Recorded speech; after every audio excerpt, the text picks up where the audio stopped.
Oke, selamat pagi teman-teman di Indonesia, selamat sore kita yang ada di Amerika. Saat ini kita akan melanjutkan kita punya Bible study mengenai apostasy, kemurtadan di Bukit Sinai, dan bagaimana Musa menghadapi kemurtadan itu ya.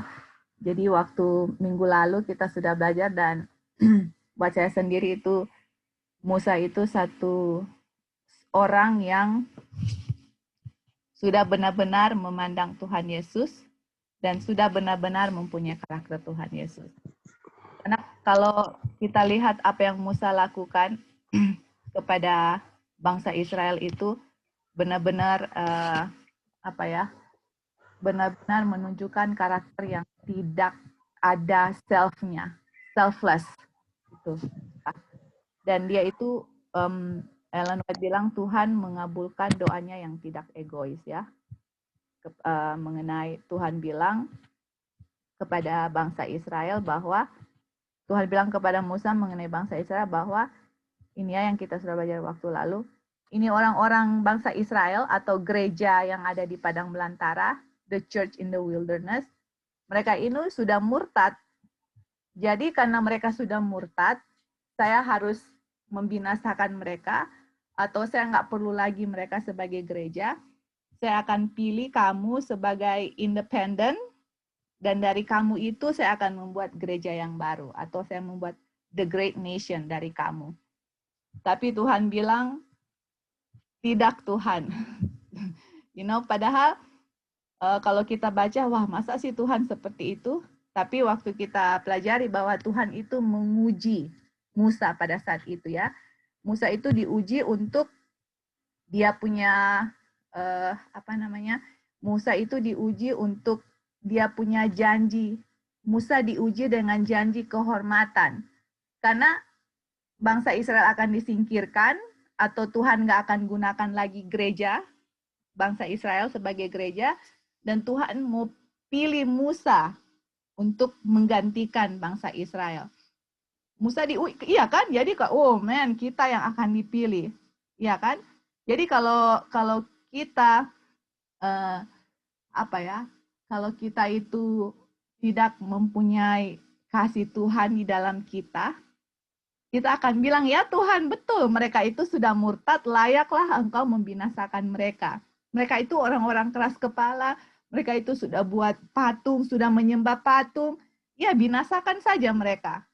Dan sayalah yang Tuhan harus pilih, karena saya tidak seperti orang bangsa Israel itu. Tetapi saudara-saudara, Musa tidak begitu ya. Dan Ellen White bilang, kalau saja Musa memiliki jiwa yang picik dan egois, cepat sekali dia akan terima tawaran itu. Oh iya Tuhan, mungkin saja sebelum Tuhan offer atau tawarkan kepada Musa, Musa dalam hati, Tuhan binasakan saja mereka ini orang-orang yang murtad, gereja sudah murtad, sayalah yang Tuhan pilih. Tapi Musa nggak seperti itu, saudara-saudara. Dan ingat, kenapa kita belajar mengenai Musa? Karena 144.000 akan menyanyikan lagu Musa dan lagu domba. Ya kan? Dan lagu kita sudah belajar minggu lalu melambangkan pengalaman.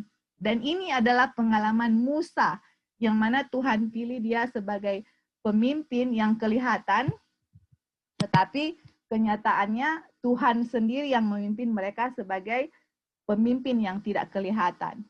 Dan saudara, Tuhan itu pilih memang benar-benar orang yang sudah lulus ujian di padang belantara. Dan waktu dia memimpin bangsa Israel keluar, kita lihat betapa Musa itu tidak ada sifat yang picik, tidak ada egois, tidak ada sama sekali. Dan itu waktu bangsa Israel, ya ini alpha apostasy ya, kita tulis di sini, supaya kita bisa lihat. Oke. Kita bikin yang baru. Jadi kita lihat dulu kenapa kita belajar Musa. Ini Musa ya. Jadi Musa ini adalah pengalaman di mana gereja di wilderness. Oke. Jadi ini di Bukit Sinai ini adalah alpha apostasy atau pertama kali bangsa Israel keluar dan mereka murtad. Ini di Sinai ya. Dan Tuhan bilang kepada Musa, saya akan singkirkan bangsa Israel dan kamu yang akan menggantikan. Kamu yang akan menjadi first of all independent ministry, dan dari kamu itu Tuhan akan menggantikan gereja, membuat kamu gereja di wilderness. Tapi karena Musa itu mempunyai kasih yang tidak selfish, jadi Tuhan Musa bukannya menerima tawaran itu, malah dia berdoa sungguh-sungguh kepada Tuhan supaya jangan binasakan bangsa Israel. Padahal di saat itu Tuhan lagi menguji Musa dan Musa lulus ujian. Oke. Jadi kenapa kita belajar Musa? Karena kita juga sekarang di sini ada Musa dan di sini ada 144.000. Oke. Dan kita adalah gereja Seventh Day Adventist Church. Oke. Dan pengalaman Musa menjadi pengalaman 144.000 karena 144.000 akan menyanyikan lagu Musa.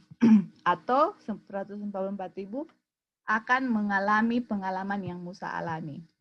Oke. Jadi itu yang kita belajar waktu lalu. Kita lihat ya apalagi yang kita bisa bagikan kepada saudara-saudara. Oh ya, jadi di sini Musa itu dia dari mana itu yang bagus sekali, dia punya kutipan, yaitu Musa menjadi perantara kepada bangsa Israel, dan juga ada kutipan yang dibilang di atas semuanya itu Musa sangat memikirkan akan keselamatan dari bangsa Israel. Tunggu ya, kita lihat di mana itu kutipannya. Di atas semuanya itu dia sangat, nah ini dia ya. Jadi Musa ini dia kan terus memohon kepada orang-orang bangsa Israel yang berdosa itu, yang sudah murtad. Terus dia bilang, satu keinginan besar Musa adalah bahwa kemuliaan Tuhan akan dipertahankan. Jadi kalau misalnya bangsa Israel akan dibunuh di padang belantara di Bukit Sinai, jadi Musa bilang, kalau Tuhan mau bunuh mereka itu di sini, orang-orang Mesir mau bilang apa? Ya kan? Jadi Musa itu mempertahankan akan kemuliaan Tuhan. Jadi orang Mesir bilang, oh iya Tuhan, Tuhan nggak mau mereka mati di Mesir. Tuhan mau mereka keluar dan binasakan gerejanya di padang belantara. Jangan begitu Tuhan. Jadi itu kan Musa dia mau untuk Tuhan punya kemuliaan yang dipertahankan. Tetapi dia bilang, di atas segalanya, dia merindukan keselamatan orang-orang yang untuknya Tuhan telah bekerja dengan begitu menakjubkan. Itu ya, kita lihat bahwa Musa sangat rindu untuk keselamatan gerejanya yang ada di padang belantara. Nah ini saudara-saudara pengalaman yang harus kita alami untuk kita menjadi 144.000. Di mana kita punya kasih kepada saudara-saudara kita. Iya kan? Apakah kita juga benar-benar mempunyai satu kerinduan bahwa saya mau juga orang-orang yang ada di gereja juga bisa selamat? Seperti itu ya. Dan kita tahu Tuhan menjawab doa Musa. Dan Musa itu pada saat dia diuji di Bukit Sinai, pada waktu bangsa Israel atau gereja yang ada di wilderness itu murtad, dia lebih memikirkan akan keselamatan bangsa Israel, dia tidak memikirkan diri sendiri, dia memikirkan kemuliaan Tuhan, dan Tuhan mendengarkan permohonannya yang tidak egois. Oke, jadi itu so far yang kita bahas minggu lalu. Jadi sebelum kita lanjut, apakah teman-teman ada tambahan yang ikut minggu lalu atau mungkin yang sudah dengar dari YouTube? Ada tambahan atau pertanyaan sebelum kita lanjut? Oke, jadi kita akan melanjutkan pelajaran dari Musa. Oke, karena ini kita lagi berbicara mengenai gereja yang ada di padang belantara ini. Oke, kita lihat ya. Gereja yang ada di padang belantara ini melambangkan, karena perjalanan bangsa Israel kuno itu melambangkan perjalanan bangsa Israel modern. Oke, jadi ini adalah gereja di sana, di padang belantara. yang melambangkan gereja kita juga, di mana bangsa Israel Tuhan sudah pilih sebagai gereja untuk menjadi terang kepada bangsa-bangsa kafir. Gereja Seventh Day Adventist juga Tuhan sudah pilih untuk menjadi terang kepada bangsa-bangsa kafir. Dan ini adalah perjalanan mereka semua menuju ke Yerusalem. Dan ini juga kita punya perjalanan menuju ke New Jerusalem. Oke. Oke, kalau begitu kita lanjut ya. Kita lanjut dengan kutipan yang mengenai kemurtadan di Bukit Sinai, yang mana bangsa Israel sudah membuat patung dan menyembah patung. Oke, kita akan baca sini, nanti sebentar kita ganti-gantian. Oke, kita ada ayat. Apakah Wanda bisa bersediawan untuk baca Keluaran 32 ayat 30 sampai 33 sebentar, bahasa Indonesia? Bisa, Wan? Supaya pas diminta baca. Keluaran berapa, Kak? 32 ayat 30. Oke. Ya, nanti ya kita baca dulu kutipan ini. Oke. Jadi ini masih berada dalam pembahasan kemurtadan gereja di padang belantara. Oke, di mana mereka membuat patung anak lembu dan mereka menyembahnya. Oke, ada satu poin yang kita mau kasih di sini ya, yang kita nggak bagikan minggu lalu. Oke, jadi Tuhan bilang kepada Musa ya, pergi turunlah kamu, karena umatmu yang engkau bawa keluar dari tanah Mesir telah korup, rusak diri mereka sendiri. Jadi ini Tuhan bilang kepada Musa. Dia bilang, umatmu yang engkau bawa keluar ini, kan kita sudah bahas pada minggu lalu ya. Mereka telah menyimpang dengan cepat dari cara yang aku perintahkan kepada mereka. Jadi Tuhan baru kasih 10 hukum di Keluaran 20, dan cara-cara untuk membuat Ka'bah kepada Musa. Dan di Keluaran 20, bangsa Israel waktu Tuhan kasih the Ten Commandments, bangsa Israel bilang apa? Yes, we will do, kita akan lakukan, masih ingat itu? Tapi belum lama kejadian itu cepat sekali mereka menyimpang. Dan dibilang di sini mereka telah menjadikan kepada mereka anak lembu cair, atau bahasa Indonesia yang lain anak lembu tuangan, dan menyembahnya dan telah membuat korban kepadanya.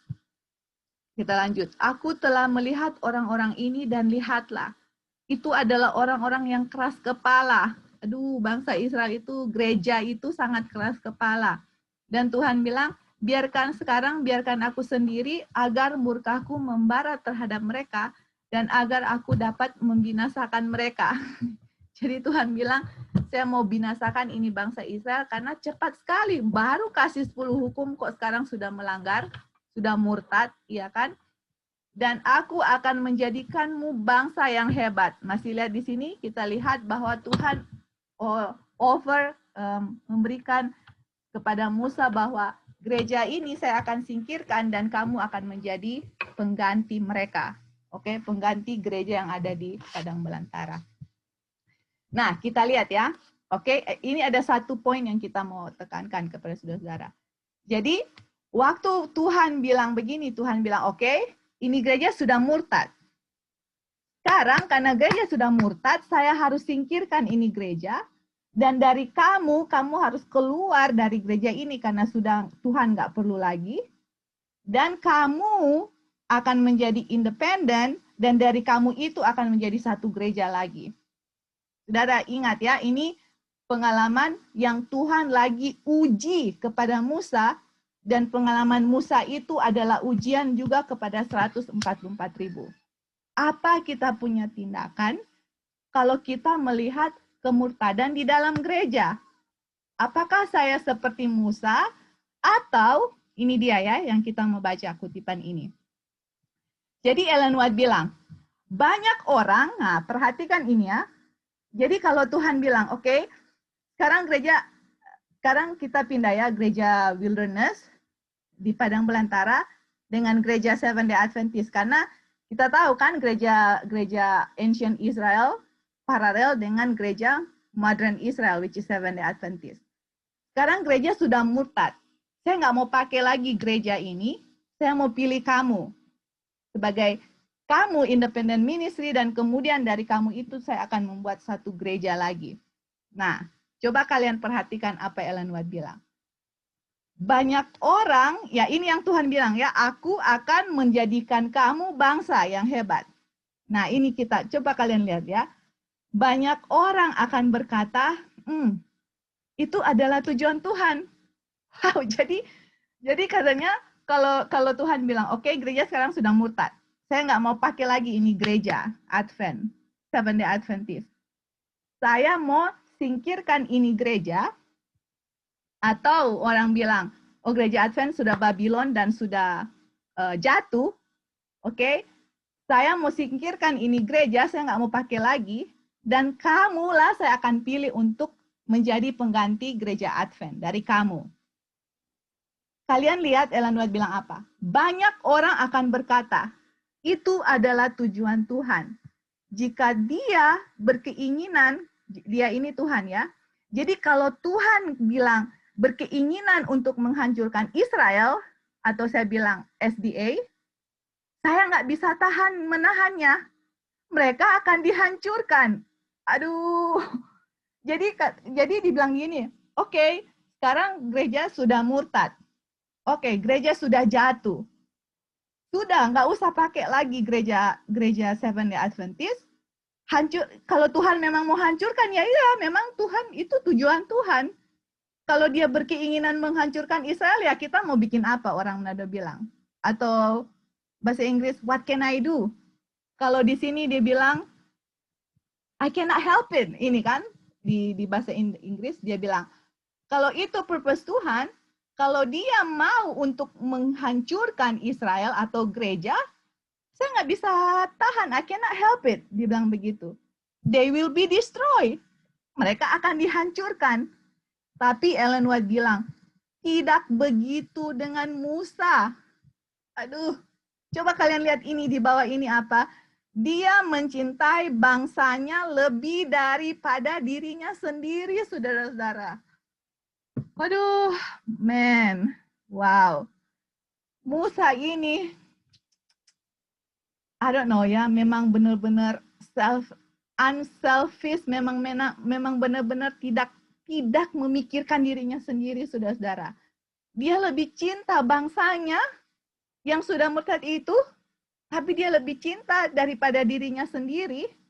Dan dalam kata-kata yang Tuhan bilang, biarkan aku sendiri, Musa ini melihat dorongan untuk berharap bahwa jika Tuhan sungguh-sungguh didesak, dia akan mengampuni orang-orang itu. Jadi bukankah Musa bermohon, Tuhan, masa Tuhan lupa kepada janji itu, kan di ayat dan kutipan yang kita sudah bahas terakhir. Masa Tuhan sudah lupa kepada Abraham, Ishak, dengan Yakub, Tuhan punya janji, yang mana dari keturunan mereka Tuhan akan kasih tanah perjanjian. Kenapa Tuhan harus binasakan mereka? Apa kata orang-orang nanti? Itu kan Musa memikirkan akan nama baik Tuhan.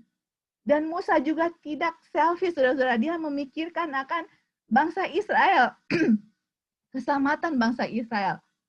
Dan dia bilang, Musa ini memutuskan untuk menjadi perantara bagi mereka, dan dia memiliki argumen yang terkuat yang bisa dia temukan.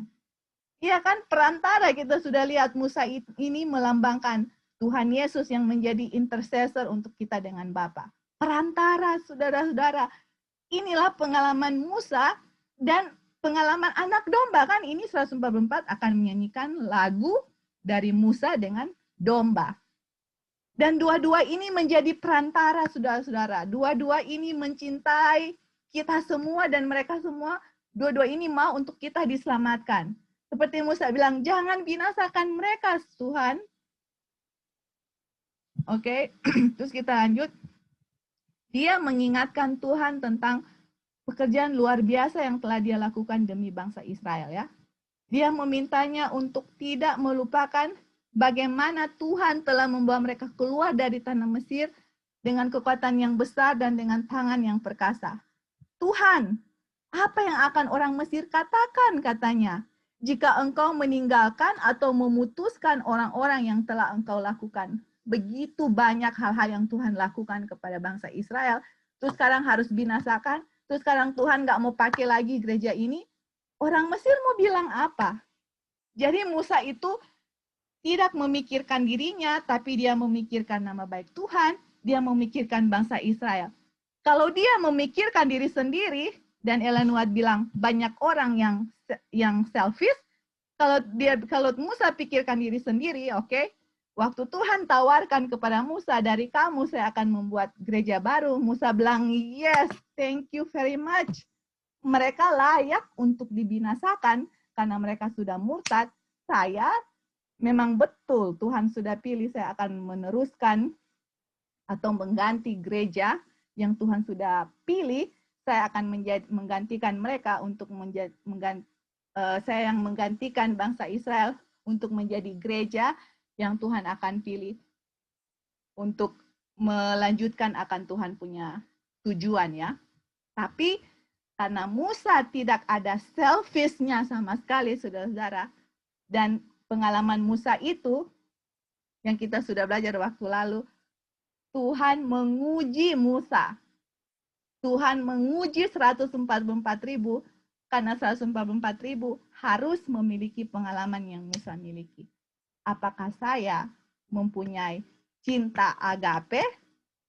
Karena cinta agape itu adalah cinta Tuhan, dan cinta Tuhan itu tidak ada selfishnya sama sekali. Makanya Musa itu lulus ujian sebagai pemimpin waktu mereka keluar dari Mesir menuju ke Yerusalem. Tapi ini baru permulaan ya, baru permulaan di Bukit Sinai, kita sudah lihat ada kemurtadan bangsa Israel. Oke? Nah, sebelum Anda baca Keluaran 32, apa kalian ada mau tambahkan something di sini? Silakan.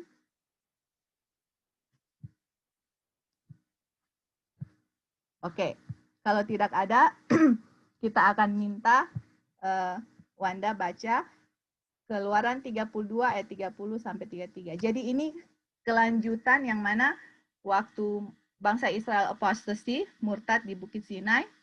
Oke. Kemudian sesudah Tuhan memohon kepada Musa yang kita sudah baca tadi, nah sekarang dia punya cerita selanjutnya, oke? Oke, Wan, silakan. Keluaran 32 ayat 30 sampai 33.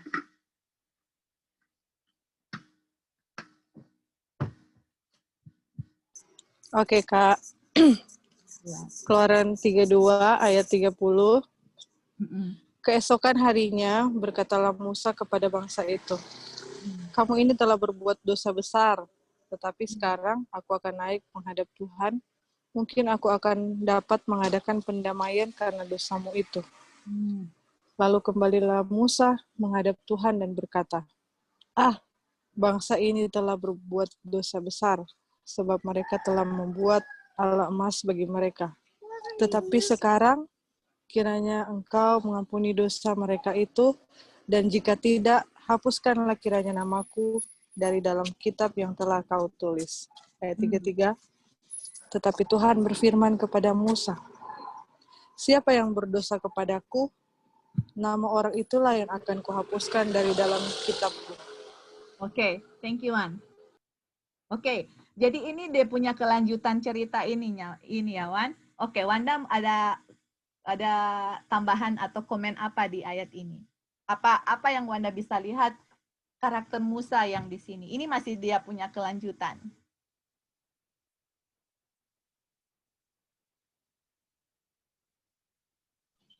Bagaimana Musa membela umat-umat Tuhan. Jadi dia bilang ke Tuhan, lebih baik dia memohon kepada Tuhan kiranya Tuhan mengampuni dosa mereka itu kan. Kalau tidak dia bilang hapuskanlah namaku dari dalam kitab yang telah kau tulis. Jadi di sini Musa kayak memohon mewakili mereka untuk memohon kepada Tuhan dan meminta Tuhan untuk menghapuskan dosa mereka, dan kalau tidak ya sudah Tuhan, mending nama saya saja yang dihapuskan asal mereka tidak gitu. Oke, Wan. Thank you, Wan. Oke.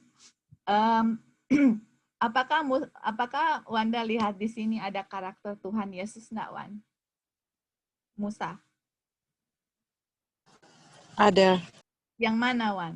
Yang mana? Yang mana kira-kira yang Wanda bisa lihat ini adalah karakter Tuhan Yesus? Menjadi perantara.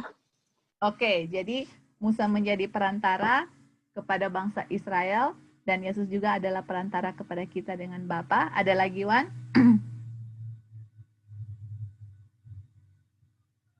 Sekarang yang berdosa siapa sih, Wan? Orang Israel. Orang Israel kan yang berdosa, tapi yang minta maaf siapa? Musa. Musa yang minta maaf. Jadi masih ingat waktu Tuhan Yesus juga disalibkan, apa Tuhan Yesus bilang? Tuhan, forgive their sin because they don't know what they're doing. Kalian bisa lihat itu. Jadi orang menganiaya Tuhan Yesus berdoa kepada Tuhan untuk mengampuni dosa mereka. Coba kalian lihat ini. Musa yang berdosa itu bangsa Israel, dia yang berdoa untuk mengampuni dosa mereka, kalau enggak namanya yang dihapuskan dari buku kehidupan. Kalian tahu apa arti nama dihapuskan dari buku kehidupan? Atau buku, ini kan kalau buku ini kan buku kehidupan. Menurut Wanda, apa artinya kalau nama kita dihapuskan dari buku? Atau buku kehidupan. Artinya itu apa, Wan?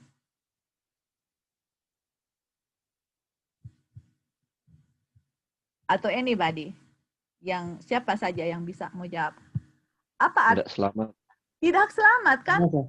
Nama saya dihapuskan dari buku kehidupan yang Tuhan tulis untuk saya bisa diselamatkan. Nah, coba kita lihat di sini ya. Yang berdosa bangsa Israel, yang minta maaf Musa, dia bilang kalau Tuhan nggak mau hapuskan mereka punya dosa, Tuhan mau binasakan mereka, lebih baik saya juga mati bersama-sama dengan mereka. Aduh, wow. Man, kita ini speechless. Nggak bisa ngomong apa lagi lihat Musa. Karena apa? Saya punya karakter jauh sekali compare dengan apa yang Musa lakukan terhadap bangsa Israel. Mungkin kalau kita lihat orang yang murtad di gereja, aduh, lihatnya kayak kalau ada sesuatu yang terjadi kepada mereka, itu kuat orang Manado bilang, itu kuat ngana. Memang kamu layak untuk terima seperti itu. Kalau Musa nggak begitu, saudara-saudara.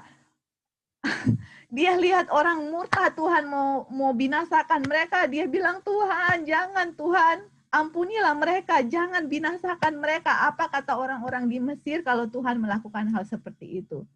Jadi Tuhan bilang kepada Musa, oke, kan Musa bilang, kalau Tuhan tidak ampuni mereka, hapuskan nama saya. Tapi Tuhan bilang kepada Musa, siapa yang berdosa terhadap saya, dialah yang saya akan hapuskan dari buku kehidupan. Berarti karena kamu tidak berdosa, saya tidak akan hapuskan nama kamu, tetapi saudara-saudara, Tuhan mendengarkan doa bangsa, Tuhan mendengarkan doa Musa. Oke, Tuhan tetap. Si Musa ini, menurut saya sih si Musa ini identik banget dengan apa yang dibilang Paulus ya di Roma 9 ayat 3. Kan Roma 9 ayat 3 itu dia bilang kan, bahkan aku mau terkutuk dan terpisah dari Kristus demi saudara-saudaraku kaum sebangsaku secara jasmani. Iya sih, itu esensinya. Karena I could wish that myself were accursed from Christ for my bad. Iya, thank you. Jadi Joshua, apakah Paulus dengan Musa itu mereka sudah mempunyai akan cinta kepada saudara-saudara mereka? Iya Kak, betul Kak. Iya kan, jadi kita ya, kalau misalnya kita belajar righteousness by faith, oke, kita mau belajar akan karakter Tuhan Yesus. Berarti karakter Tuhan atau cinta Tuhan harus ada kan di kita, itu kan aplikasinya kan, dari kita punya belajar, itu aplikasinya Christ in me. Kita lihat Tuhan Yesus punya karakter itu bagaimana. Dia mencintai saudara-saudara, dia mencintai, sedangkan kita masih berdosa pun Tuhan mati untuk kita. Jangan tunggu kita bertobat untuk Tuhan mati. While we were yet sinner, Christ died for us. Ini bangsa Israel, mereka mau dihukum sama Tuhan. Musa bilang, jangan Tuhan, Jangan hukum mereka, Kak. Lebih baik hapus saja nama saya dari buku kehidupan.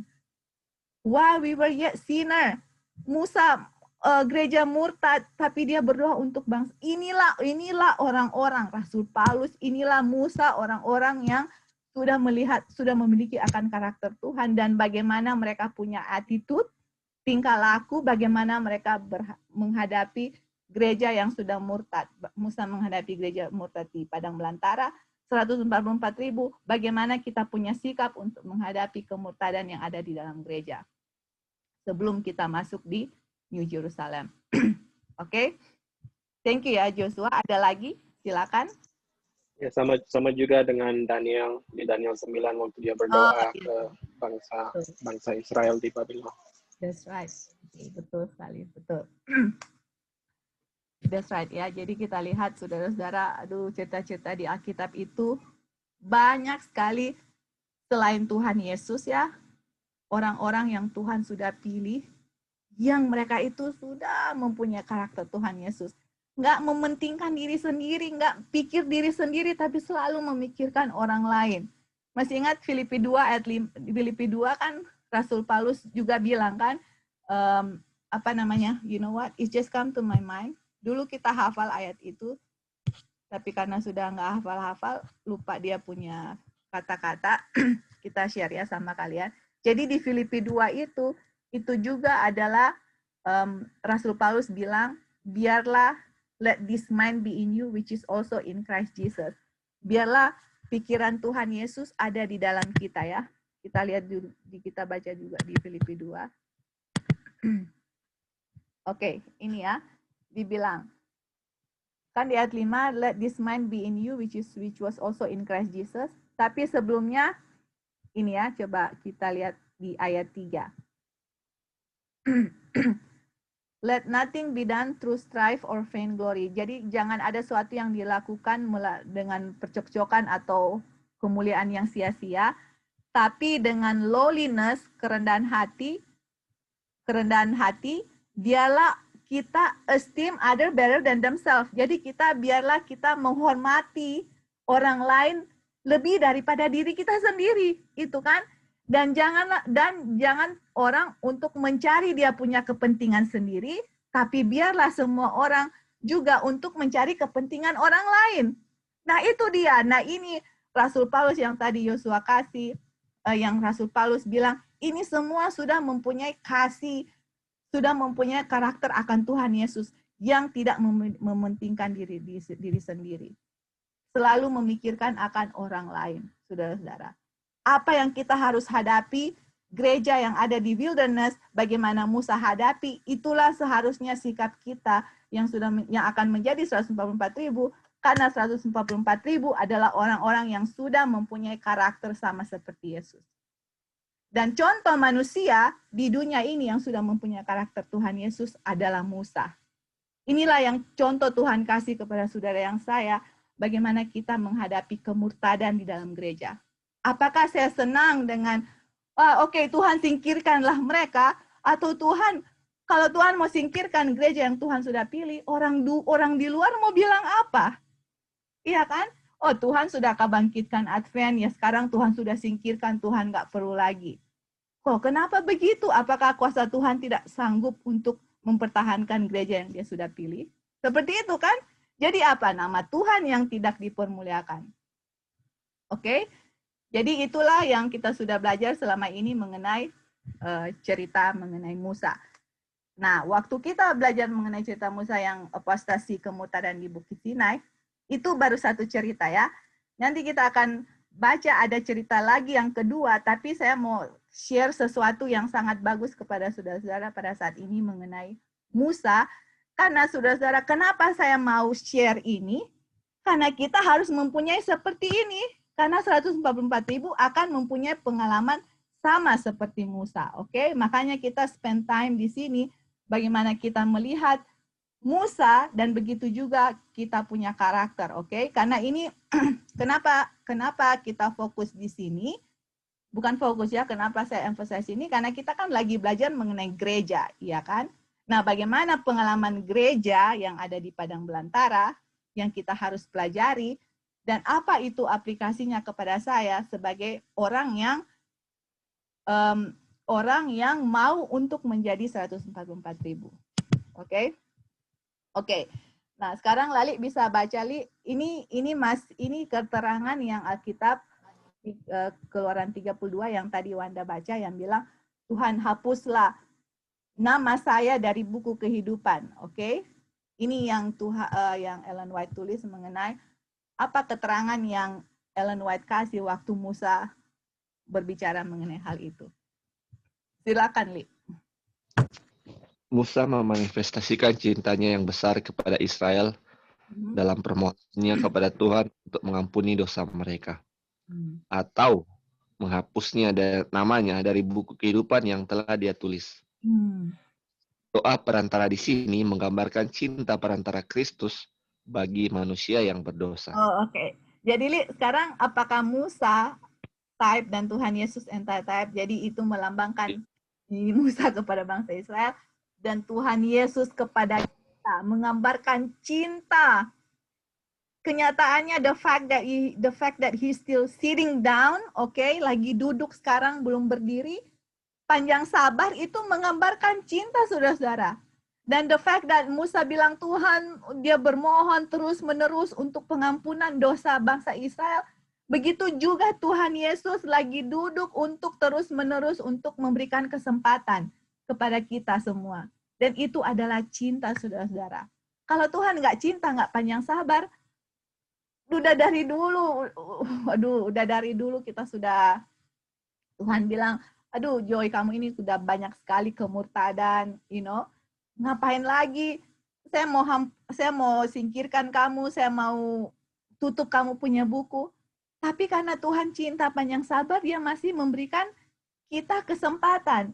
Musa cinta kepada bangsa Israel, Tuhan sangat mencintai kita dan Tuhan menjadi perantara. Musa menjadi perantara, Tuhan Yesus menjadi perantara. Semua itu adalah cinta, agape love, saudara-saudara. Charity yang di 1 Korintus 13. Oke? Terus, Li.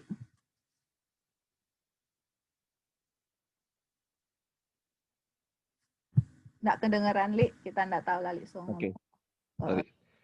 Tetapi Tuhan menolak untuk membiarkan Musa menderita karena dosa orang-orang yang murtad.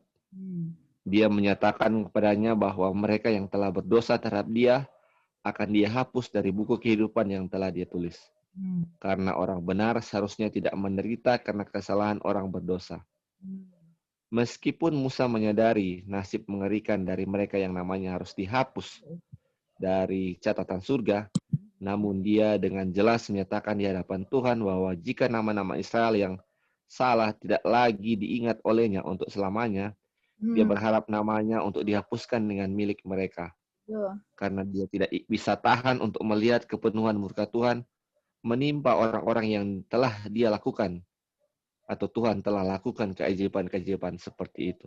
Oke, thank you, Li. Oke, Li, silakan. Give comment, anything yang dari yang Lali baca. Jadi ini memang apa namanya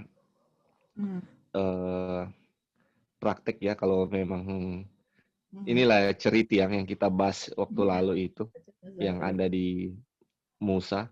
Mungkin selama ini kita cuma tahu teori-teori, tapi prakteknya ada di Musa. Dan memang kalau mau bilang kasih Tuhan, kalau kita membicarakan tentang kasih Tuhan, lihatlah di Musa ini ya, dia punya prakteknya seperti apa. Jadi itulah ya maksudnya dengan bagaimana mau mengasihi sesama manusia atau umat Tuhan sama dengan Musa, maksudnya dia mengasihi bangsa Israel. Apakah kita mengasihi juga sama dengan orang-orang di gereja sama seperti Musa, walaupun mereka sudah banyak kesalahan, dan apakah kita akan bilang seperti itu, aduh Tuhan lebih baik saya binasa daripada orang-orang itu binasa? Enggak kan? Mungkin kita akan, aduh saya akan menyelamatkan diri saya nggak peduli mereka mau binasa, tapi yang penting saya selamat. Tapi sebenarnya dengan kata lain, dengan cerita ini juga menekankan kalau sikap kita seperti itu, kita nggak bisa menjadi 144.000, artinya kita nggak dengan kata lain ya, kalau kita nggak peduli dengan keselamatan orang lain, kita juga sebenarnya akan binasa, karena Tuhan nggak suka sekali dengan sikap egois seperti itu ya, yang ditunjukkan. Memang dia senang sekali dengan sikap seperti Musa ini, karena itulah dia punya karakter kan, dia punya karakter seperti itu.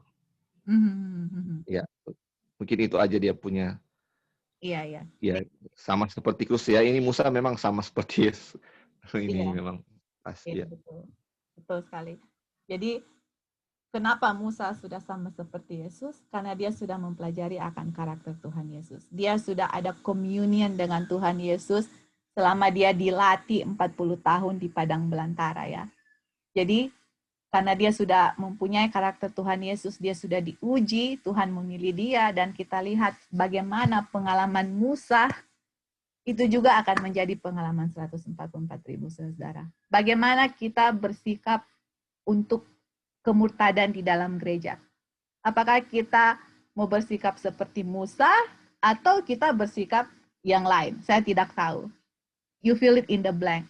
Tapi kalau kita sudah melihat akan karakter Tuhan Yesus, oke, sudah benar-benar tahu Tuhan Yesus, sudah memiliki cinta Tuhan Yesus, kita akan bertindak sama seperti Musa. Bagaimana perasaan saya, bagaimana perhatian saya kepada gereja yang sudah murtad. Dulu kita belajar kalau sudah murtad tinggalkan. Yang sekarang kita belajar kalau sudah murtad justru kita di situ yang seperti Musa menjadi perantara untuk orang-orang. Kita lihat saudara-saudara, karena apa? Kalau kita nggak mempunyai karakter Tuhan Yesus, saudara-saudara, kita nggak akan bisa menerima meterai Tuhan. Karena ada di satu kutipan nih bilang orang yang akan terima meterai Tuhan, mereka sudah mereflect akan the image of Christ fully. Image of Christ itu adalah karakter Tuhan yang sepenuhnya. Makanya ini pelajaran bukan oke belajar gereja, oke lah, No, ini pelajaran untuk mempersiapkan saya sendiri. Saya kasih babes tadi, tapi ini kebanyakan untuk saya sendiri. Karena selama ini saya punya karakter jauh dari Musa dan jauh dari Tuhan melihat kemurtadan di gereja. Jauh sekali, bertolak belakang sama sekali, saudara-saudara. And I realize that, saya sadar itu. Dan betapa memalukan pas membaca tulisan dari Ellen White mengenai Musa, melihat kasih sayang Tuhan Yesus kepada kita semua. Aduh, I am far, jauh dari karakter-karakter orang-orang yang Tuhan pilih. Waduh, dan saya bilang, kalau saya punya karakter begini, apakah saya akan menjadi 144.000? Enggak, saudara-saudara, Tuhan nggak akan pakai orang-orang yang selfish. Nggak bisa Tuhan pakai. Karena selfish itu penyakitnya apa yang Ellen White bilang? Leprosy, oke? Selfish itu sama dengan leprosy, kusta. Nah, kalau saudara lihat dulu di perkemahan bangsa Israel, penyakit kusta disingkirkan dari perkemahan karena itu berjangkit. Oke, dan kita pikir bahwa oke, saya masih ada leprosy, ada selfish. Kita akan masuk surga. Saudara, selfish itu adalah sifat dari Lucifer, saudara-saudara. Lucifer bilang, Tuhan, saya diturunkan dari surga, diusir, kok ini orang selfish masuk di surga. Dan you know what? Malaikat nggak akan biarkan itu terjadi, orang selfish masuk surga, karena mereka nggak mau lihat Tuhan Yesus mati lagi untuk kedua kalinya, karena waktu Tuhan Yesus di Getsemani, oke?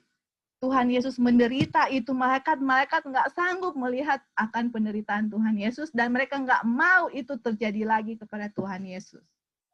Dengan adanya satu orang pun yang selfish masuk di surga. Makanya Tuhan ajarkan dari dulu kan kita belajar selfish itu disingkirkan. Tapi nggak bisa kalau kita nggak lihat karakter Tuhan Yesus. Oke? Dan Musa nggak akan bisa melakukan seperti ini kalau dia tidak belajar dari Tuhan Yesus. Oke, ada lagi kira-kira? Oke ya. Kita lewat, tunggu ya. Oke, jadi kalau begitu, apa dia punya application ya? Apa dia punya application di kita mengenai cerita Musa di sini? Oke. Saya akan baca, oke? Ini adalah aplikasi kepada saudara dan saya mengenai cerita Musa. Jadi sekarang itu cerita di gereja di Wilderness. Sekarang kita pindah ke cerita kita, ganti dia punya dulu yang tadi kita baca gereja di Wilderness, sekarang ganti di gereja kita, oke? Dan apa hubungannya cerita Musa dengan kita dan dengan perumpamaan lalang dengan gandum? Oke, karena ini masih dalam konteks lalang dengan gandum ya. Oke, saya belum sempat translate, nah kita baca ya. Bilang di sini, there is ada in some members of the church atau anggota-anggota gereja, ada orang-orang yang sombong, oke, merasa diri cukup, keras kepala dan tidak percaya, menolak untuk yield atau untuk melepaskan mereka punya ide-ide, walaupun sudah evidence atau sudah bukti-bukti yang sudah ditumpuk bukti demi bukti, oke, yang membuat gereja pekabaran ini, yang membuat ini pekabaran kepada gereja Laodikia. Jadi kenapa kita disebut gereja Laodikia? Karena sudah banyak bukti-bukti tentang kebenaran diberikan kepada kita di gereja atau orang-orang di gereja, tapi mereka masih nggak mau terima, saudara-saudara. Itulah sebabnya kita menjadi gereja Laodikia. Oke? Dan di gereja Laodikia itu, kenapa kita jadi gereja Laodikia juga? Karena penuh dengan kesombongan, merasa diri cukup, keras kepala, nggak percaya. Iya kan? Betul nggak? Dan gereja Advent memang gereja Laodikia, dan memang ini adalah ciri-ciri kebanyakan orang di gereja. Ini adalah ciri-ciri orang yang apa? Tares kan? Atau lalang ya. Oke? Dan Ellen White bilang, ya betul di gereja itu ada orang yang sombong, rasa diri cukup, keras kepala, sudah kasih bukti dari Alkitab mengenai kebenaran ini, tetap aja nggak mau terima. Saudara, tapi ini Ellen White bilang, tapi itu semua nggak akan blot out the church that it will not exist. Kalian lihat? Tapi walaupun di gereja ada hal-hal begini, tapi Tuhan tidak akan singkirkan gereja sama seperti gereja di Wilderness. Kenapa? Kenapa Tuhan begitu? Kenapa Tuhan nggak mau singkirkan? Kan ini gereja Tuhan, bikin malu dong. Kok masa gereja Tuhan ada orang sombong, keras kepala? Kok bisa? Nah, apa prinsip yang Ellen White kasih di sini, yang mana ini menunjukkan juga karakter Tuhan? Kalian lihat? Oke? Ini dia ya. Biarlah lalang dan gandum bertumbuh bersama-sama sampai penuaian. Ini dia punya prinsip, saudara-saudara. Kita mau ke gereja dimanapun saudara mau berada, semua karakter ini ada di dalam gereja. Oke? Tapi walaupun kalian lihat semua ini, apostasi yang seperti di Bukit Sinai, apostasi di gereja, tapi Tuhan gak akan singkirkan dia punya gereja, saudara-saudara, karena prinsip Tuhan adalah kalau belum harvest atau tutup pintu, tetap Tuhan akan kasih kesempatan kepada gereja. Itu kan yang kita sudah belajar. Dan kenapa Tuhan begitu? Karena dia panjang sabar, saudara-saudara. Dia cinta, dia mau kita semua selamat, makanya kesempatan diberikan kepada kita. Dan jangan gunakan dengan sia-sia kesempatan itu. Karena dia punya prinsip, kalau belum harvest, jangan singkirkan, atau kalau belum harvest, Tuhan gak akan melenyapkan sesuatu yang dia sudah pilih. Oke? Dan dia bilang di sini, dan kemudian itu malaikat-malaikat yang akan melakukan pekerjaan pemisahan. Bukan manusia, karena kalau manusia yang pisahkan, bahaya. Itu kan yang kita sudah belajar. Yang hamba Tuhan bilang, oh Tuhan pisahkan dulu lalang dan gandum. Tuhan bilang jangan. Oke? Kalau kita yang mau pisahkan, Ellen White bilang, kita punya pemikiran menilai orang lain itu, kita semua manusia menilai dari luar. Tapi Tuhan baca di hati. Mungkin kita lihat, wah ini Yosua ini memang betul-betul kayak lalang. Singkirkan aja dia. No, kita nggak bisa baca hati Yosua apa, motif Yosua, kita nggak tahu, saudara-saudara. Hanya Tuhan yang tahu, dan dia masih bekerja untuk Yosua sampai di waktu di mana Yosua memilih, saya nggak mau pilih Tuhan lagi. Dan itu adalah di final test kan, kita sudah belajar dan saya nggak mau ulang lagi. Makanya pekerjaan itu nggak dipercayakan kepada manusia. Oke? Nah, ini dia ya.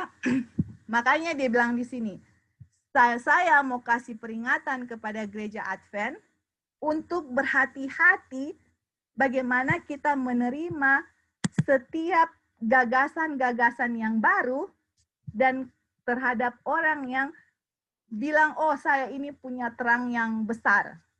Oke? Hati-hati, dia bilang. Saya mau kasih warning kepada gereja Advent. Waduh, berarti Ellen White, Tuhan sudah lihat bahwa in the future, in the future, di masa depan, ada orang-orang yang mau bilang, oh ini saya ada sesuatu terang yang baru, terang yang besar, gagasan yang baru. Itu apa gagasannya? Berdasar konteks ini, mau pemisahan dari gereja, iya kan?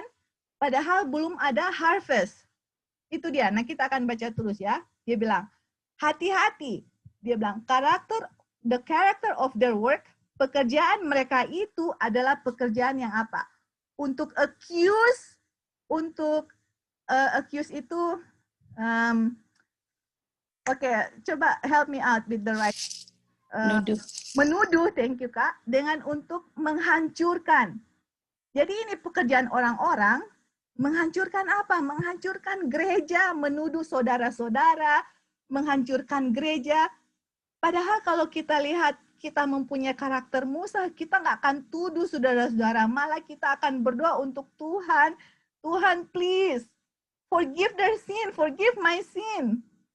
Iya kan, kita semua manusia punya kekurangan. Tuhan kasih kesempatan, Tuhan. Jangan kita menghancurkan saudara-saudara. Kalau kita menghancurkan, kita nggak akan sama dengan karakter Musa.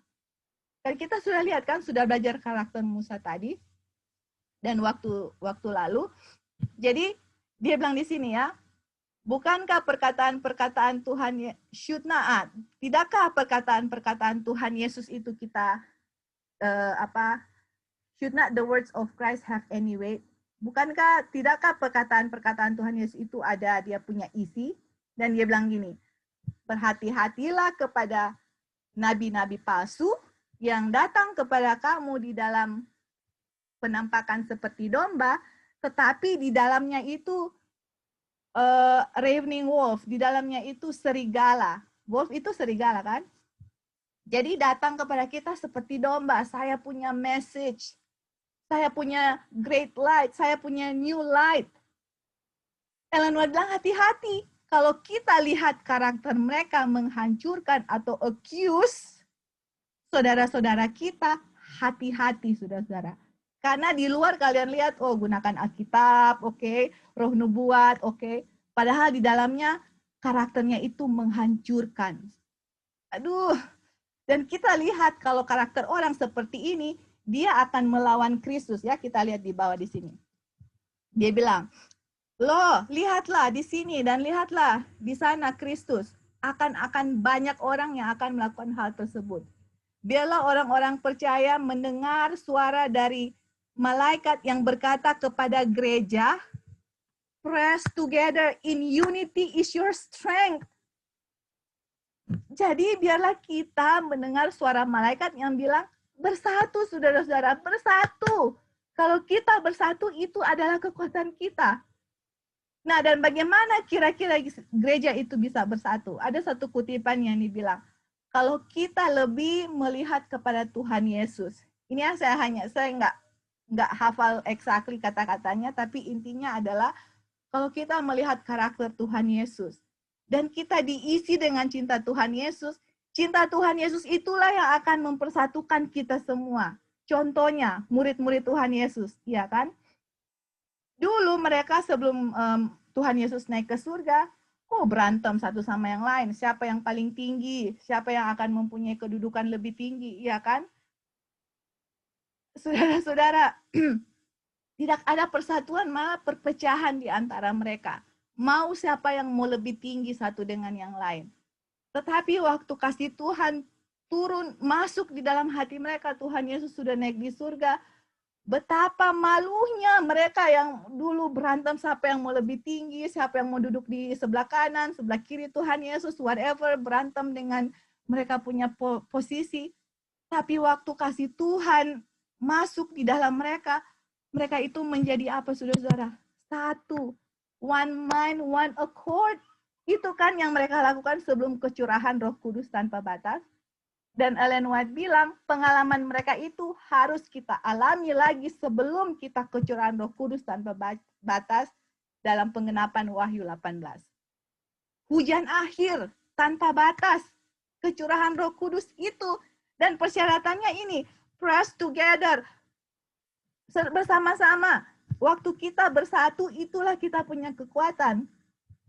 Makanya dimanapun kita berada, tolonglah saudara-saudara, dimanapun saudara berada, kalau ada kesempatan, bagikan Tuhan Yesus, oke? Karena hanya kasih Tuhan Yesus lah yang bisa mempersatukan kita.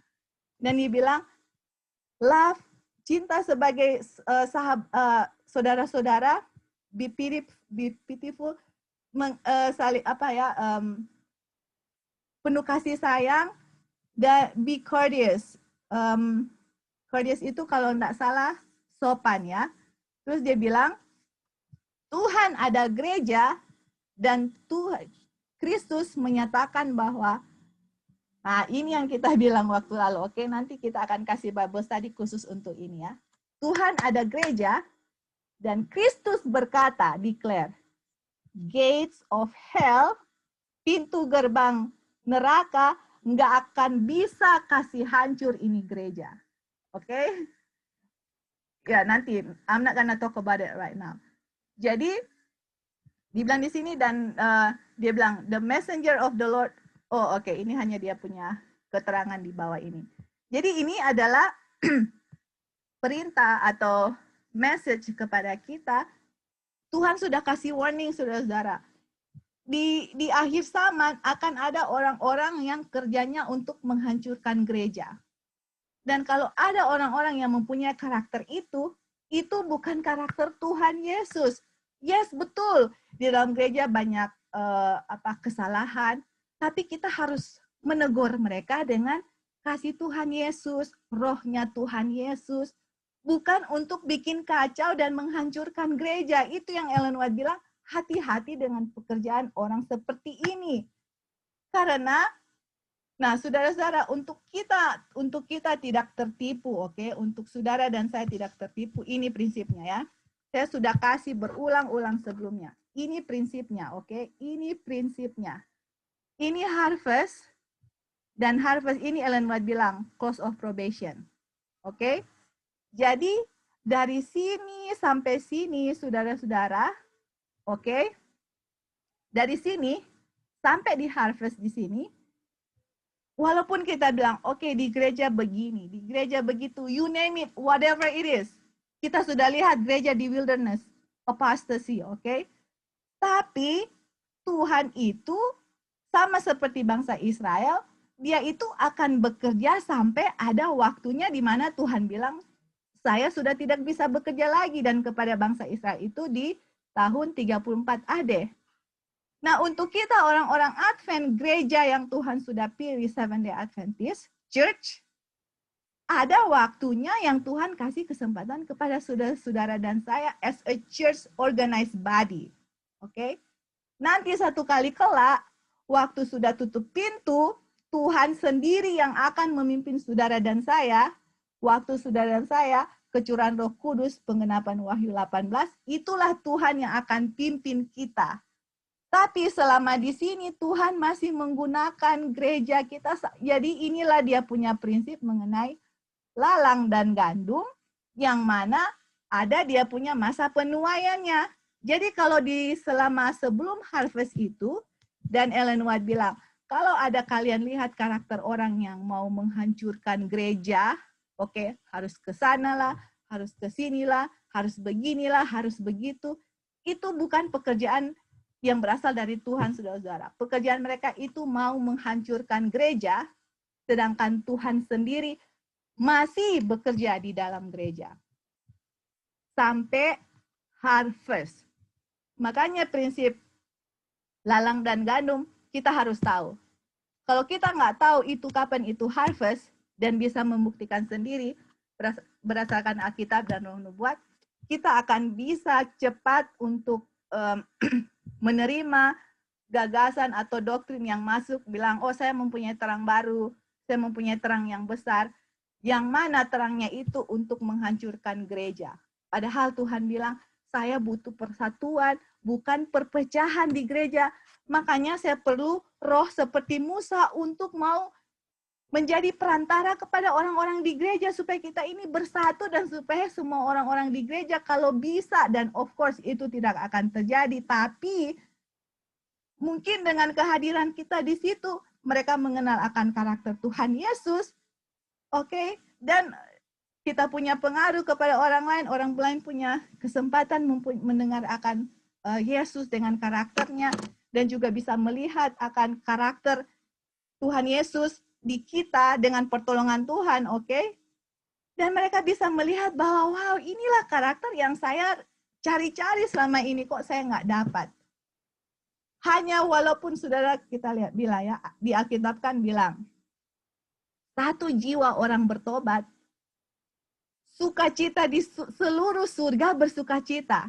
Nah sekarang coba kita pikir, di surga itu berapa banyak malaikat ya? Aduh, kita nggak tahu, nggak bisa terhitung jumlah malaikat dan juga orang-orang yang sudah ada di surga. Ada Henok, ada Musa di surga, ada Elia yang kita sudah tahu for sure ya. Itu semua orang di surga bersukacita, hanya 1 yang bertobat. 1, bayangkan. Dan seluruh surga dengan countless, nggak bisa dihitung malaikat. Bayangkan semua bersukacita, hanya 1 yang bertobat. Aduh, berarti harga 1 jiwa, oke? Untuk surga itu, Ellen White bilang, hanya eternity, hanya kekekalan yang bisa menggambarkan betapa bernilainya 1 jiwa. 1 jiwa. Dan apakah kita mempunyai roh seperti Musa untuk, Tuhan, biar hanya 1 jiwa, Tuhan. 1 jiwa, Jo. Kita punya pengaruh karakter Tuhan Yesus yang kita sudah belajar selama ini, righteousness by faith. 1 jiwa saja yang kita bisa menangkan untuk Tuhan, itu suatu hal yang sangat luar biasa. Karena apa? Kenapa saya bilang luar biasa? Karena seluruh surga bersukacita, itu satu hal yang luar biasa. Coba kita kasih contoh ya. Misalnya, di Amerika misalnya, 1 orang yang diselamatkan dari gunung Everest misalnya. Satu jiwa orang diselamatkan.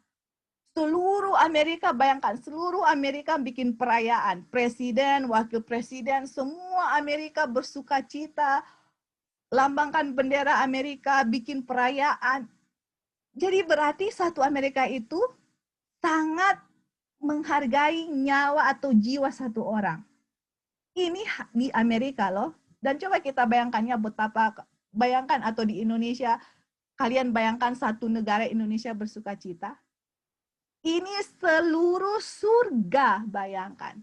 Seluruh surga saudara bersukacita. Sometimes saya sometimes nggak merasa atau belum betul-betul punya, belum mempunyai satu perasaan yang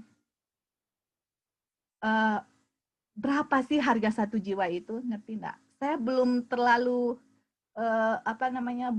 belum terlalu bisa menghargai harga 1 jiwa itu berapa, sampai pas mulai mempelajari karakter Tuhan Yesus, baca kasih Tuhan Yesus, itu harga 1 jiwa itu udah mulai masuk di pikiran yang mana, wow, 1 jiwa pun Tuhan mau datang untuk mati supaya dia diselamatkan.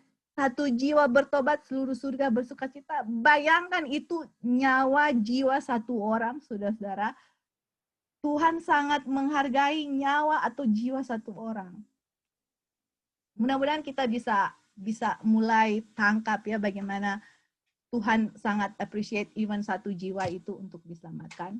Jadi begitulah kita punya compassion ya, kita punya roh yang mana kalau kita mempunyai roh seperti Tuhan Yesus, Satu jiwa pun, saudara-saudara, kita rela mau bikin apapun, asal ada satu saja orang untuk mau diselamatkan. Wow, bayangkan ya. Oke. Oke, jadi itu yang kita sudah kasih. Jadi kita harus lebih berhati-hati dan lebih mohon sama Tuhan untuk melihat setiap, saya mau bilang ya, setiap doktrin, setiap ajaran, apapun saudara-saudara yang kita terima, karena at the end, akhir zaman ini kan error bukan hanya lebih sedikit, saudara-saudara, lebih banyak error untuk setan mau mengalihkan pikiran kita atau mau supaya kita tidak mengenal kebenaran, oke? Nah, kita mau bilang ya, ciri-ciri, coba kalian lihat. Kalau kita lihat ada satu doktrin atau satu ajaran atau whatever, kita harus selalu bandingkan dengan prinsip satu, karakter Tuhan Yesus, kedua, perumpamaan-perumpamaan Tuhan Yesus, ketiga, contoh-contoh di Alkitab. Kalau saudara lihat ini ada bertentangan dengan tiga ini, karakter Tuhan Yesus, pengajaran Tuhan Yesus, perumpamaan-perumpamaan Tuhan Yesus, dan contoh-contoh orang yang ada di Alkitab, kalau ada sesuatu yang bertentangan, you know what? You better question that doctrine. Harus question dan harus go back and really study for yourself. Berdoa, Tuhan, kok saya lihat ada sesuatu kontradiksi di sini. Apakah saya yang salah? Atau pelajaran selama ini saya nggak ngerti atau bagaimana? Kita harus balik dan berdoa sungguh-sungguh dan saudara harus buktikan sendiri ini pelajaran betul atau enggak. Dan pelajaran yang kita kasih pun, kalian harus lakukan hal yang sama. Jangan asal-asal terima. Tapi yang kita lihat di sini, kalau kita belajar sesuatu dan merefleks, dan ada karakter Tuhan Yesus di situ, saudara-saudara, oh man. Dan kalau kita belajar ini untuk saya mempunyai karakter seperti itu, oh man. Kasih Tuhan, kasih karena saya mau mempunyai akan karakter Tuhan Yesus. Tuhan kasih semua yang saya perlu tahu akan karakter Tuhan atau manusia di dunia ini yang sudah hidup dan sudah mempunyai karakter Tuhan. Tuhan kasih ke kita, saya mau lihat supaya saya mau mempunyai pengalaman yang sama. Saya mau mempunyai pengalaman Musa. Saya mau mempunyai pengalaman Tuhan Yesus. Karena dua pengalaman itulah yang menjadi pengalaman 144.000 yang tidak ada orang lain bisa nyanyikan karena itu adalah nyanyi lagu pengalaman mereka sendiri. Oke? Jadi, once again, kita challenge kalian semua, I challenge myself. Anything yang datang, lihat sendiri. Apakah ini semua membuat saya mempunyai karakter Tuhan Yesus? Tidak bertentangan dengan pengajaran dan perumpamaan Tuhan Yesus? Tidak bertentangan dengan orang-orang yang sudah pilih, Tuhan sudah pilih di Alkitab, I wanna accept it. Tapi kalau ada satu kontradiksi, saudara harus question pelajaran itu. Mau apapun bagusnya, mau bagaimanapun kita punya feeling excited-nya, karena manusia kan setan tahu, excited kan sesuatu yang baru, excited sekali. Langsung bersemangat, berapi-api. Tapi kalau tidak ada karakter Tuhan Yesus itu, be careful ya. Makanya Ellen White bilang, saya amarkan gereja Advent. Be careful. Oke, dan saya amarkan juga saya punya diri, Tuhan. Saya nggak mau bilang-bilang di Ibadah besar itu saya nggak careful juga. Makanya itu pelajaran mengenai Desire of Ages, Righteousness by Faith. Ini pelajaran yang bikin buka saya punya mata yang memang kalau nggak sesuai dengan karakter Tuhan Yesus, saudara-saudara, udah Roh Kudus langsung bisa bilang di dalam diri kita bahwa ini bukan karakter Tuhan Yesus seperti ini. Jadi kayak ada satu, ini kok nggak sama dengan karakter Tuhan Yesus, kayak ada question di dalam, ini something that is not right begitu. Pas diselidiki, ternyata betul. Karena karakter Tuhan Yesus tidak seperti itu. Oke, ada pertanyaan? Tambahan, silakan. Oke, ya. Jadi kita akan lanjut di sini ya. Nanti minggu pertemuan berikut kita akan kasih cerita mengenai Musa yang satu yang saya sudah janji mau kasih saat ini, tetapi ada satu poin-poin yang kita mau bagikan kepada saudara Yang Kak Roy sudah bagikan di Righteousness by Faith, dan saya mau tekankan lagi saat ini. Oke. Lali, apakah Lali bersedia nanti baca 100 Korintus 13, Li? Bisa, Li? Oke. Korintus 13. Dan ini Kak siapa namanya? Kak Edis boleh baca 1 Korintus 3 ayat 16. Kemudian Kak Sus bisa baca Galati 5 ayat 22, Kak. Oke. Jadi kalau Kak Edis available 1 Korintus 3 16, Kak Sus Galati, Lali 1 Korintus 13. Oke, jadi kenapa kira-kira Musa bertindak seperti itu? Kenapa kira-kira? Apa? Jadi kita sekarang mau belajar kenapa sih Musa bisa seperti itu kepada gereja yang sudah murtad? Oke, ini ya. Kak Edis available, Kak? Ya. Oke, thank you, Kak. 1 Korintus 3, 16. Tidak tahukah engkau bahwa kamu adalah gereja Tuhan? Dan disitulah Roh Kudus, Roh Tuhan tinggal di dalam kamu. Oke, thank you, Kak. Oke, kita lihat di sini. Di dalam gereja, di sini, di wilderness, jadi di dalam gereja itu, kan selalu di dalam gereja itu, ada wheat and tares, kan? Ada wheat and tares. Jadi kita bilang ini tares, ini wheat.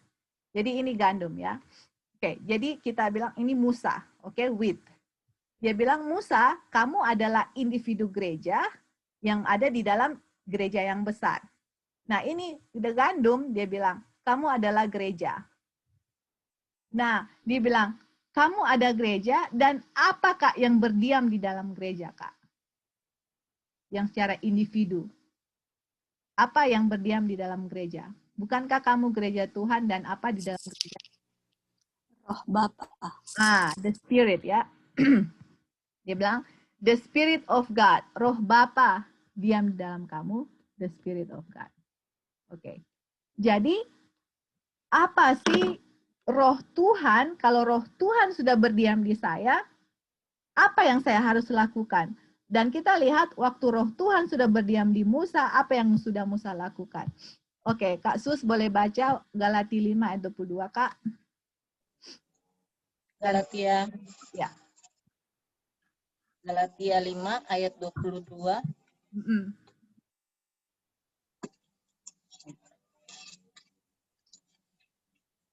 Galatia 5 ayat 22. Tetapi buah roh ialah kasih, sukacita, damai sejahtera, kesabaran, kemurahan, kebaikan, kesetiaan. 23, Kak. 23. Kelemah lembutan, penguasaan diri, tidak ada hukum yang menentang hal-hal itu. Oke, thank you, Kak. Jadi dibilang kamu adalah gereja Tuhan. Dan di gereja Tuhan itu, roh Tuhan berdiam di dalam kamu. Oke? Nah, apa bukti manifestasi yang harus kita lihat bahwa di dalam kita sebagai gereja sudah ada roh Tuhan. Nah, ini di Galati 5 ayat 22. Tapi buah roh yang akan dimanifestasikan di dalam gereja saya individu adalah love. Kalau saudara lihat, if you see dia punya concordance atau e-sword, ini kata love di sini, G26 yang namanya agape. Saudara, dan agape love ini, jadi ada 3 love ya. Satu, ini yang kita tahu. Kalau kalian cari di internet ada orang yang bilang 4, tapi secara keseluruhan itu ada 3. Satu, agape. Agape love ini adalah cinta Tuhan, yang mana sebenarnya hanya Tuhan yang memiliki cinta ini, karena cinta ini adalah cinta yang tidak selfish atau tidak mementingkan diri. Oke? Nah, kedua, phileo. Phileo ini adalah kasih sesama manusia. Nah, kasih sesama manusia itu, adalah kasih manusia yang mana sesudah jatuh dalam dosa, love atau agape love itu sudah diganti dengan selfish. Jadi kasih manusia adalah gini. Kalau Kak Sus berbuat baik kepada saya, of course dengan secara natural saya akan berbuat baik kepada Kak Sus karena dia sudah berbuat baik kepada saya. Tetapi agape love ini, orang membenci saya, mengkhianati saya, mau kata-katain saya, mau membunuh saya tidak membalas apa yang orang bikin itu, tapi saya malah berdoa untuk orang itu. Masih ingat di Matius 5, berbahagialah orang yang dianiaya, oke, karena namaku, berdoalah kepada mereka yang menganiaya kamu. Itu agape love, saudara-saudara. Tidak balas kejahatan dengan kebaikan, tapi kalau ada orang yang kasih kejahatan, saya balasnya dengan kebaikan. Itu agape love. Dan itu adalah buah yang mana roh berdiam dalam saya. Nah, kita bisa lihat roh dari Musa yang mana dia sudah mempunyai cinta kepada bangsa Israel yang sudah murtad. Dia berdoa kepada mereka yang mana, Tuhan, hapus saya punya nama, Tuhan, kalau Tuhan nggak ampuni ini bangsa yang sudah murtad. Ini gereja yang ada di padang belantara. Itu agape love, saudara-saudara. Cinta kepada sama kita. Cinta kepada saudara-saudara kita. Oke, apakah kita nggak sedih atau apakah kita tidak kasihan kalau kita lihat saudara-saudara kita dalam kemurtadan atau dalam kesalahan? Ya kan? Dan kalau roh Tuhan sudah diam dalam kita, itulah yang kita akan miliki. Agape love. Joy, peace, kedamaian. Ini long suffering, sudah panjang sabar, saudara-saudara. Panjang sabar. Lihat orang di gereja yang tadi Ellen White bilang. Banyak orang sombong, merasa diri sudah cukup, keras kepala.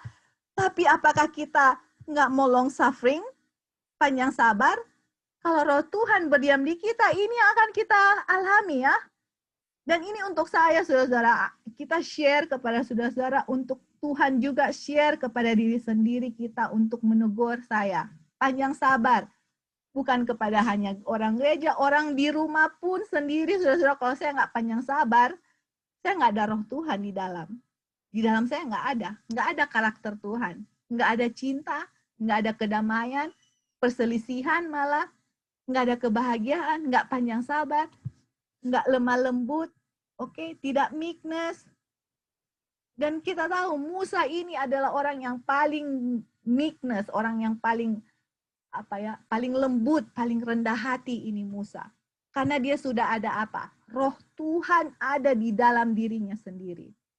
Oke? Karena Tuhan, karakter Yesus sudah ada di dia, makanya dia bisa merefleksikan karakter ini kepada gereja yang ada di padang belantara.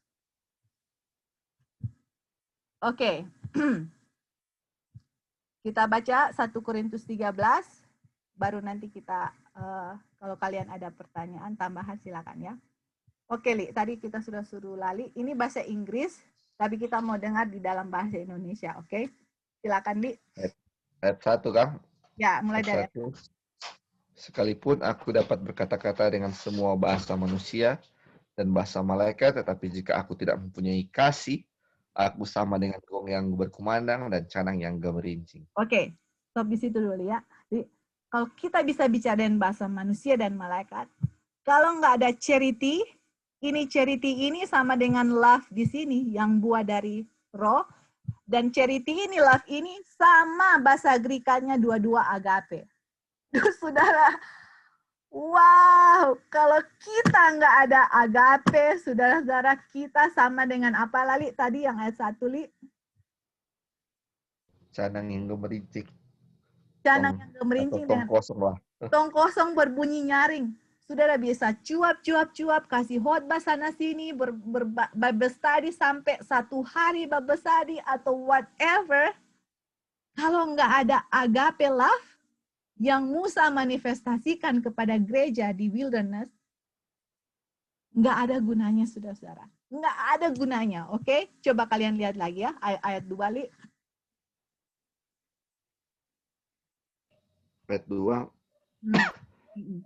Sekalipun aku mempunyai karunia untuk bernubuat, dan aku mengetahui segala rahasia dan memiliki seluruh pengetahuan, dan sekalipun aku memiliki iman yang sempurna untuk memindahkan gunung, tetapi jika aku tidak mempunyai kasih, aku sama sekali tidak berguna. Oke, Lali, bayangkan ayat 2, Li. Aduh, ini jelas sekali ya kalau maksudnya everything itu kayak kurang satu semua ya. Jadi apa namanya? Yang paling penting ini ibaratnya kalau kita sudah punya charity kayak yang nubuatan apa iman semua itu pasti sudah ada sebenarnya ya. Ini mau bilang aja sebenarnya kalau kita nggak berguna semuanya itu kalau nggak punya kasih itu ya, itu dia kan dia punya kasih yang tertinggi kan daripada nubuatan atau apapun. Makanya kalau ibaratnya carilah kasih dahulu lah ya, charity dulu itu yang kita harus kejar dulu, baru yang lain lah. Ya, cari Tuhan Yesus. Kalau iya, cari Tuhan Yesus. Kalau enggak, I'm nothing. Walaupun aku punya semua itu nothing. Iya, betul. Oke, Li. Go ahead, Li. Ayat 3 dan seterusnya. Ayat 3. Dan sekalipun aku membagi-bagikan segala sesuatu yang ada padaku, bahkan menyerahkan tubuhku untuk dibakar, tetapi jika aku tidak mempunyai kasih, sedikit pun tidak ada bedanya bagiku. Terus, Li. Baca terus, Li. Kasih itu sabar, kasih itu murah hati. Ia tidak cemburu, ia tidak membanggakan diri, dan tidak sombong. Ia tidak melakukan yang tidak sopan dan tidak mencari keuntungan diri sendiri. Ia tidak pemarah dan tidak menyimpan kesalahan orang lain. Ia tidak bersukacita karena ketidakadilan, tetapi ia bersukacita karena kebenaran. Ia menutupi segala sesuatu, percaya segala sesuatu, mengharapkan segala sesuatu, sabar menanggung segala sesuatu. Kasih tidak bersudahan, nubuat akan berakhir, bahasa roh akan berhenti, pengetahuan akan lenyap.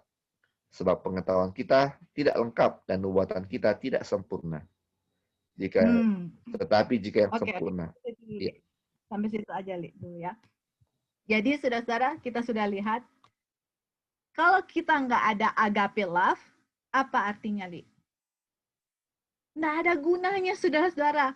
Kita mau tahu apapun, kalau nggak ada itu agape love, atau nggak ada cinta Tuhan Yesus, atau cinta Musa yang sudah kita baca, nggak ada gunanya, saudara-saudara. Dan apa itu agape love? Panjang sabar, diulang-ulang, baik, tidak cemburu, tidak memegahkan diri, saudara-saudara. Itu tidak mau cari keuntungan dirinya sendiri, tidak mudah diprovok. Apa tadi bahasa Indonesia, Li? Yang ayat 5 itu. Coba ayat 5, baca lagi, Li, ayat 5. Ayat 5. Ya, coba Li, baca lagi. Ia tidak melakukan yang tidak sopan dan tidak mencari keuntungan sendiri dan tidak pemarah, tidak menyimpan. Oh, kalau tidak bahasa Inggris, not easy to provoke ya. Iya, tidak cepat marah kan dan tidak pikir-pikir jahat kan.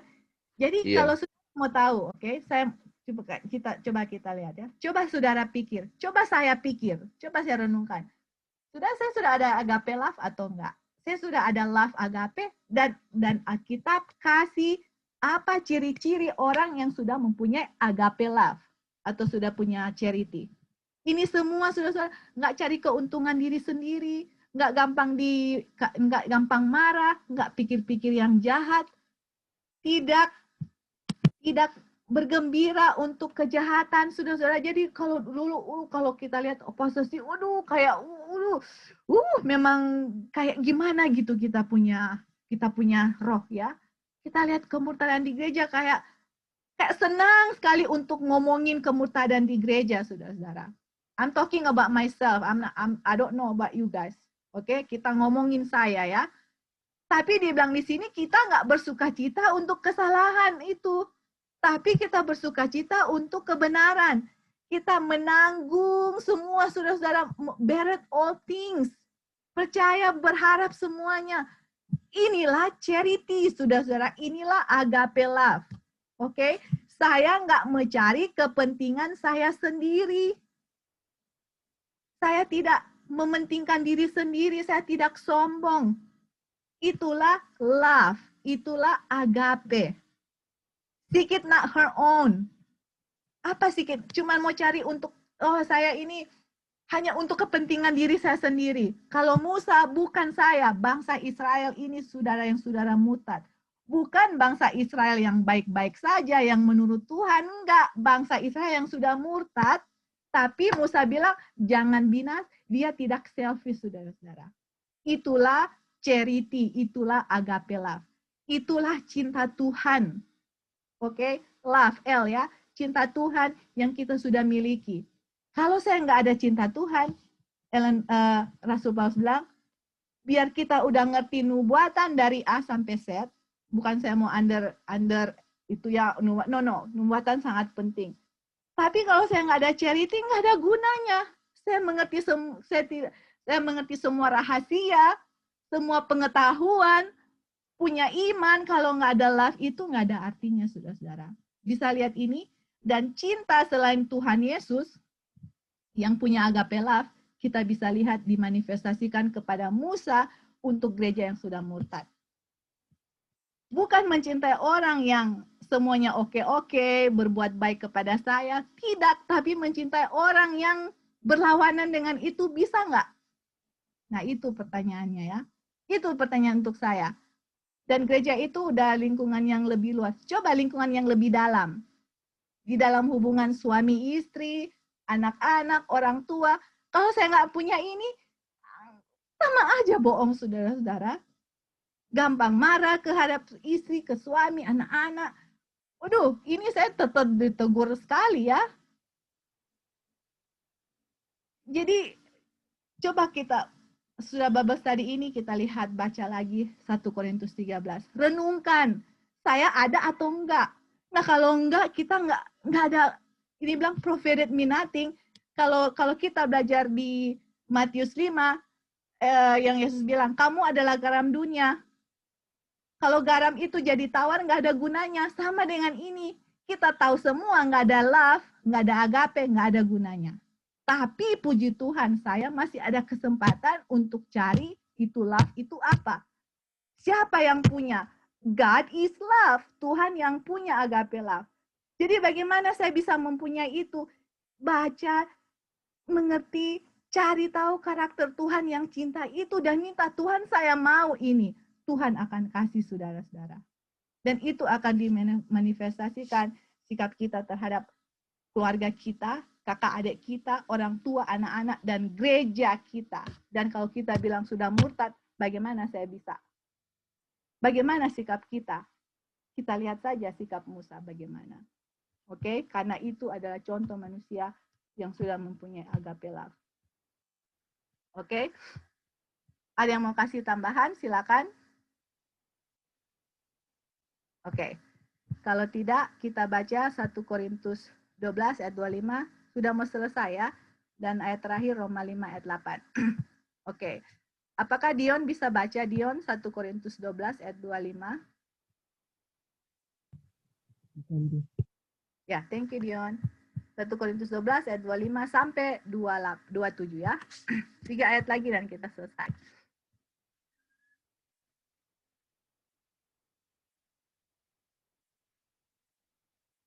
Dan siapa tadi Roma 5 ayat 8? Apa kita sudah kasih orang?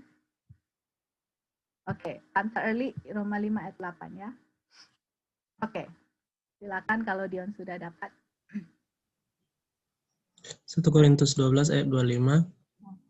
Supaya jangan terjadi perpecahan dalam tubuh, tetapi supaya anggota-anggota yang berbeda itu saling memperhatikan. Karena itu, jika satu anggota menderita, semua anggota turut menderita. Jika satu anggota dihormati, semua anggota turut bersukacita. Kamu semua adalah tubuh Kristus, dan kamu masing-masing adalah anggotanya. Oke, thank you, Dion. Jadi ini Rasul Paulus menceritakan mengenai gereja ya. Jadi kamu adalah tubuh Kristus, dan tubuh kan punya tangan, kaki, ya kan, mata, hidung. Dan semua anggota-anggota itu adalah anggota-anggota gereja, dan Kristus adalah tubuhnya. Atau Kristus juga adalah kepala ya. Dan dia bilang di sini ya, sesama anggota, oke, dan kita adalah, dan Kristus tubuh kita anggotanya. Jadi dia bilang kita itu harus apa? Peduli satu dengan yang lain, ya kan? Kalau satu tubuh menderita, ya kita juga menderita. Bukan satu tubuh menderita kita lari. Ya kan? Satu tubuh sudah menderita, oke, kamu udah menderita, larilah kita. Apakah begitu yang ditujukan di Alkitab? Dan apakah itu agape love? Tidak, saudara-saudara. Kalau satu menderita, satu ada error atau satu di mana, ya kita di situ untuk bantu mereka. Itulah tubuh. Karena bukan, let's say saya punya tangan ini ada luka, oke? Terus tangan kiri. Terus tangan kanan bilang, dia punya tangan ada luka, ada ngeri ini. Berjangkit ini dia punya, saya lari, apakah tangan saya kanan akan keluar? Ya enggak kan? Makanya Rasul Paulus kasih perumpamaan mengenai tubuh. Satu menderita. Sudah kalau sudah sakit gigi, oke? Sakit giginya hanya satu, let's say ya, satu biji sini. Sakit semua, apakah semua juga turut menderita? Sampai kepalanya juga udah puyeng. Rasa badannya juga sudah, gimana? Atau let's say saudara ada luka di kaki, bernanah udah infeksi. Seluruh tubuh panas kan? Jadi itulah contoh yang mana Kristus adalah tubuh, kita ini semua anggota-anggota tubuh. Kalau satu menderita, semua menderita. Satu dihormati, semua bergembira. Seperti itu. Seperasaan dan sepenanggungan. Di sini, oke? Bangsa Israel menderita, mau dibunuh, Tuhan mau bilang mau dibinasakan. Musa bilang, jangan Tuhan. No, lebih baik saya juga dihapuskan. Saya punya nama. Saya menderita dengan sesama anggota gereja. Karena saya sudah melihat karakter Tuhan, karena Tuhan yang tunjukkan kepada saya seperti itu. Karena saya melihat karakter Tuhan seperti itu. Dan di mana saudara lihat karakter Tuhan yang penuh panjang sabar dan penuh kasih? Di sanctuary kan, di Ka'bah, di mana domba yang tidak ada salahnya dibunuh, padahal bukan salahnya dia. Dan Musa melihat itu di alam, di wilderness, dia mengembalakan domba-domba, dan dia melihat betapa dia sayangnya kepada domba-domba itu. Begitulah Tuhan juga sayang kepada kita. Dan Tuhan kasih di 1 Korintus bahwa sebagai anggota gereja, satu orang menderita, kita semua menderita, karena itu adalah contoh dari orang yang sudah mempunyai charity atau love. Tidak mencari kepentingannya diri sendiri. Oke? Satu menderita, kita juga menderita. Oke. Tante Eli bisa baca ayat terakhir, Roma 5 ayat 8, untuk kita tutup. Oke, Joy. Thank you. 5 ayat 8. Akan tetapi Tuhan menunjukkan kasih-Nya kepada kita oleh karena Kristus telah mati untuk kita ketika kita masih berdosa. Ini dia. Tuhan kasih tunjuk dia punya cinta, dan cinta di sini adalah agape. Dan cinta di sini adalah agape, saudara-saudara, yang mana kita berdosa, Tuhan mati untuk kita, iya kan? Kita berdosa, kita suffer, Tuhan juga suffer, Tuhan mati untuk kita. Dan satu contoh kita mau kasih ya, di dalam tubuh kita, ini dalam tubuh kita. Kalau kita kena infeksi, oke? Kalau kita kena infeksi atau ada bakteria masuk, apa? Yang mau bunuh itu bakteria apa, Li? Apa yang membunuh itu bakteria di dalam tubuh kita? Atau virus, bakteri apa? Sel darah putih. Sel darah putih. Sekarang, sel darah putih itu membunuh bakteri atau virus. Bagaimana? Kadang-kadang dia juga mati ya, dia mati. Lawan dia pun itu virus, dia mati juga.